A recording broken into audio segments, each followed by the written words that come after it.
Assalamualaikum warahmatullahi wabarakatuh. Bagaimana kabar kalian anak-anak? Apakah kalian masih semangat untuk belajar? Mudah-mudahan kalian masih semangat ya untuk belajar.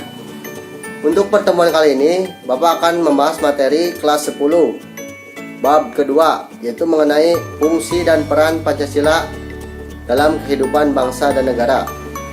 Khususnya di subbagian yang kedua, arti penting Pancasila sebagai dasar negara dan pandangan hidup. Langsung saja ke materinya. Saat ini kita memasuki era globalisasi. Dalam Kamus Besar Bahasa Indonesia, kata globalisasi berarti proses masuknya ke ruang lingkup dunia.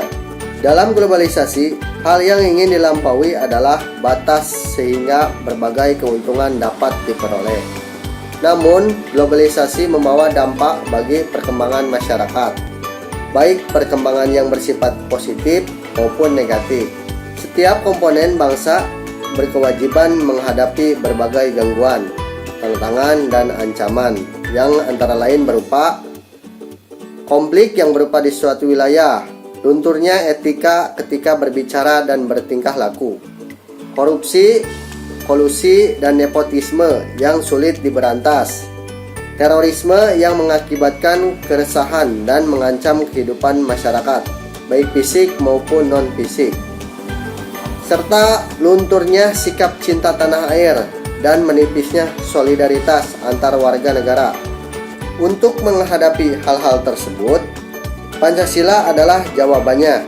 Dinyatakan demikian karena Pancasila bagi bangsa Indonesia merupakan rumus kehidupan yang dapat menjadi panduan dalam menjalani kehidupan beragama, bermasyarakat, berbangsa, dan bernegara. Arti penting Pancasila sebagai dasar negara dan pandangan hidup bangsa Indonesia diantaranya sebagai berikut. Yang pertama, membentuk identitas atau jati diri bangsa. Ketika menghadapi era globalisasi, bangsa Indonesia perlu membentuk identitas atau jati dirinya agar tidak terbawa arus.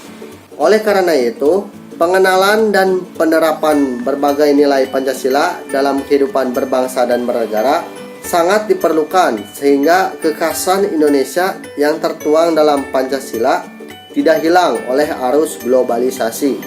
Yang kedua, mengatasi berbagai pertentangan dan ketegangan sosial.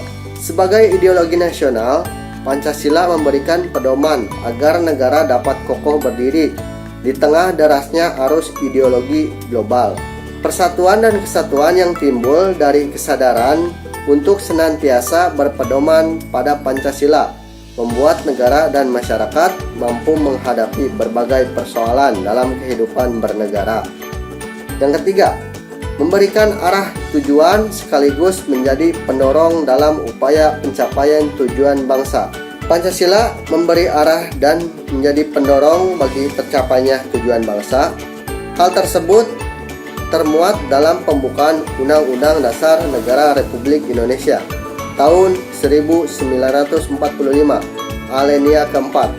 Di dalamnya secara jelas termuat tujuan bangsa, yaitu melindungi segenap bangsa Indonesia dan seluruh tumpah darah Indonesia, memajukan kesejahteraan umum, mencerdaskan kehidupan bangsa, dan ikut serta melaksanakan ketertiban dunia yang berdasarkan kemerdekaan, perdamaian abadi, dan keadilan sosial. Selanjutnya, pedoman untuk memecahkan berbagai masalah berbangsa dan bernegara, mulai dari masalah politik, ekonomi, sosial, budaya, hingga pertahanan dan keamanan. Pancasila memberikan berbagai pedoman untuk mengatasi berbagai masalah dalam hidup bernegara di Indonesia. Contohnya, dalam bidang ekonomi, kita memiliki sila kelima.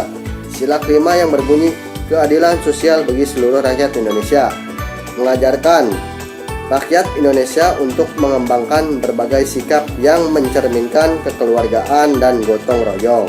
Dan terakhir, yaitu sarana pemersatu bangsa dan negara. Sejatinya, persatuan bangsa yang dapat diwujudkan oleh Pancasila telah tertuang dalam lambang negara Indonesia, yaitu Garuda Pancasila.